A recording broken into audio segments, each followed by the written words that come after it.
Hello everyone, welcome back in News in Focus. Today we are discussing about 1000 years of Rajendra Chola first maritime expedition.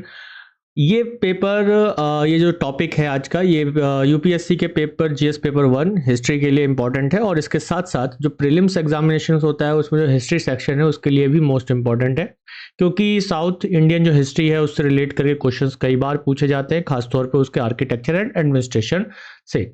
So Y news, ये news में क्यों रहा, क्योंकि the prime minister of India इन्होंने अभी गंगई कोंडा चोलापुरम को visit किया, जो तमिलनाडु में है, और उस वहाँ पर उन्होंने आदि थिरुवत्थरई फेस्टिवल में पार्टिसिपेट किया और इसके साथ साथ उन्होंने बृहदेश्वर टेम्पल, जो कि यूनेस्को वर्ल्ड हेरिटेज साइट में भी लिस्टेड है, उसको विजिट किया। और यहाँ पे जो हाईलाइटेड टर्म हुआ या बात हुई वो क्या है कि Chola empire domestic tradition and released a commemorative coin. यहाँ पे पीएम मोदी ने कोमेमोरेटिव कॉइन इशू किया जो 1000 year of Rajendra Chola first के गैंगेटिक एक्सपेडिशन को दिखाता है, यानी कि जो पाल एम्पायर था गंगा की घाटी में, वहाँ तक राजेंद्र चोला पहुंचे थे। तो अभी जो पीएम मोदी ने कॉइन इशू किया है वो ये 1000 रुपीज़ का है, जो कोमेमोरेटिव कॉइन है। ये सर्कुलेशन में नहीं आएगा, बस ये स्मारक के रूप में है, एक स्मारक सिक्का है। इसके साथ ही अगर हम आगे देखें तो Aadi Thiruvathirai festival commemorative of 1000 year of Rajendra Chola first legendary maritime expedition of South East Asia, यानी कि ये जो फेस्टिवल मनाया जाता है, ये फेस्टिवल भी राजेंद्र चोला फर्स्ट के एक साल पूरे मतलब एक साल पहले जब उन्होंने साउथ ईस्ट एशिया पर अपना अधिकार बनाया था उसको दिखाता है, और इसके साथ साथ ये मार्क करता है तमिल शिव भक्ति ट्रेडिशन को भी ये फेस्टिवल इस चीज़ को दिखाता है। तो इसके साथ ही आगे बढ़ते हैं की facts about Rajendra Chola first. तो Rajendra Chola first 1014 to 1044 AD तक थे और son of Raj Chola one was one of the greatest ruler of the Chola Empire। और इसके साथ साथ he was the first Indian king to lead overseas military expedition expanding Chola influence across South and Southeast Asia। ये India के first ऐसे king रहे हैं जिन्होंने अपना मिलिट्री अभियान, या कहा जाए कि जो सेना का अभियान है वो कहाँ साउथ और साउथ ईस्ट एशिया तक पहुंचाया था। इनके पास जो टाइटल्स थे कुछ जैसे गंगई कोड चोलम, इन्होंने पाल जो बंगाल में पाल शासक थे, पाल रूलर्स थे, उनको डिफीट किया, उसके बाद इनको एक टाइटल मिला कदरम कोंदम, ये नेवल विक्ट्री पर इनको मिला जब वो श्री विजय एम्पायर को उन्होंने जीता। पंडिता चोलम एंड मुडी कोंडम, ये सब टाइटल्स हैं किसके, ये राजेंद्र चोला फर्स्ट के टाइटल्स हैं। ये बहुत इंपॉर्टेंट फैक्ट्स हैं जो कि प्रीलिम्स के पॉइंट ऑफ व्यू से तो बहुत ज़्यादा इंपॉर्टेंट है। फाउंडेड अ न्यू कैपिटल, इन्होंने एक नया कैपिटल बनाया गंगई कोंड चोलापुरम।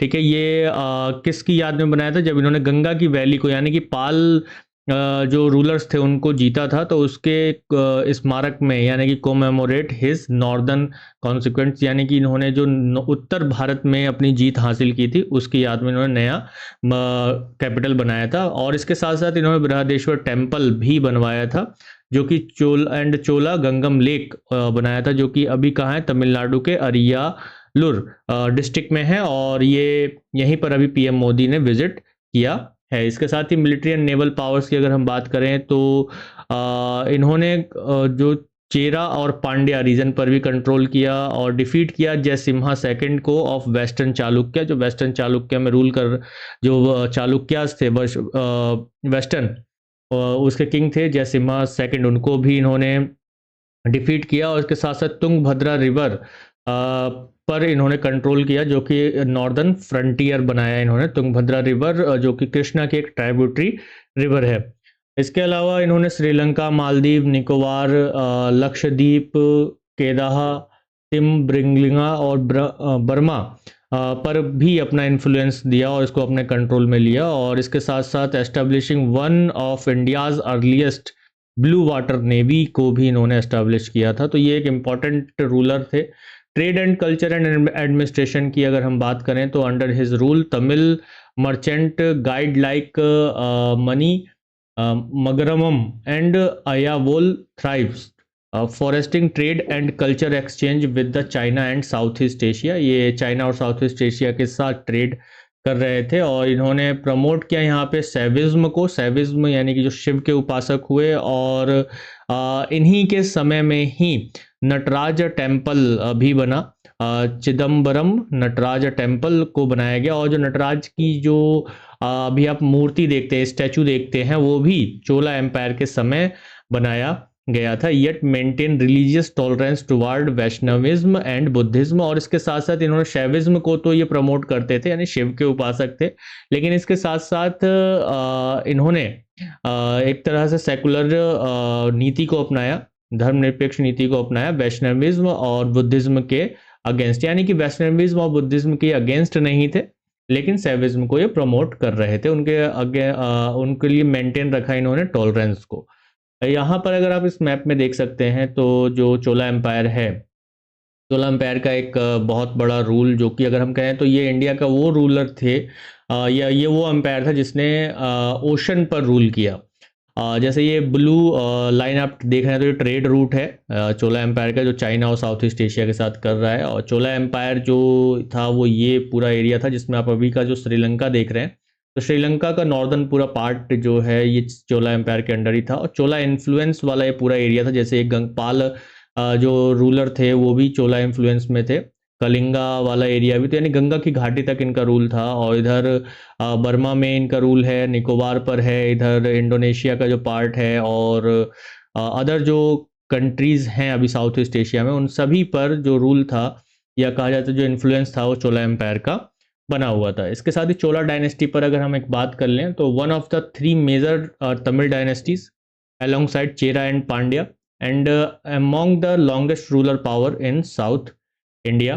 फाउंड किसके थ्रू किया गया था, किसने फाउंड किया चोला एम्पायर, तो विजयालया चोला ने 19th सेंचुरी एडी में इसको फाउंड किया था, इसको इस्टेब्लिश किया था आफ्टर डिफीटिंग द पल्लवास को हराने के बाद। और the empire expanded across South India, Sri Lanka and part of South East Asia.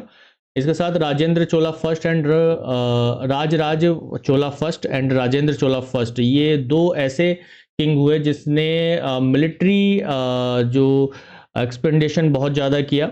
इन्होंने मिलिट्री अभियान किए कई जगहों पर और उसको जीता भी, और एडमिनिस्ट्रेटिव एक्सीलेंस के लिए ये जाने जाते हैं। इसके अलावा जो डिक्लाइन होना शुरू होता है, decline with the resurgence of the Pandyas in the 13th century से डिक्लाइन होना शुरू होता है। की रूलर्स इसके जैसे विजयालया चोला है, founder and capture Tanjore. Aditya Chola one defeated Pallavas, और इसके साथ साथ Parantaka Chola one won battles for alliance but suffer defeat at टोकालम।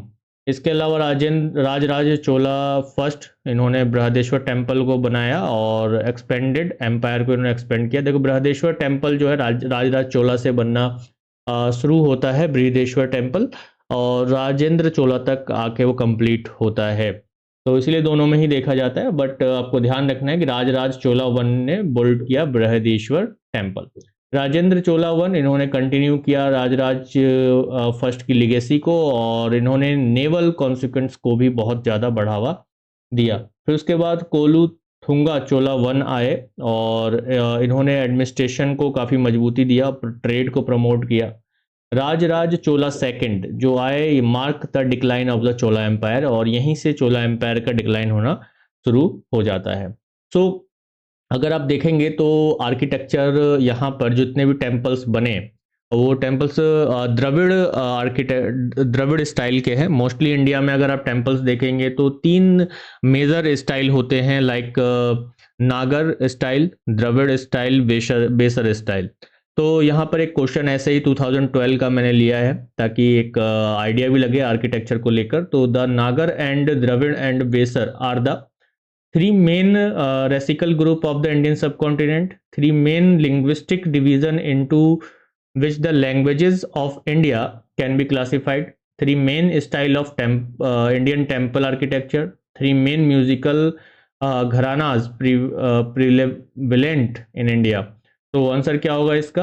Answer आप सभी लोग कमेंट में जरूर दीजिए, सभी लोग दीजिए, है ना। आंसर क्या होगा इसका, मैं यहाँ पे अब इसका आंसर बता देता हूँ। आंसर होगा सी आपका, three main style of Indian temple architecture. So thank you everyone, thank you very much. आप सभी लोग लास्ट तक रुके, और आपने लास्ट तक रुके होंगे तो जरूर आपको कुछ ना कुछ अच्छा जानने को मिला होगा, सीखने के लिए मिला होगा।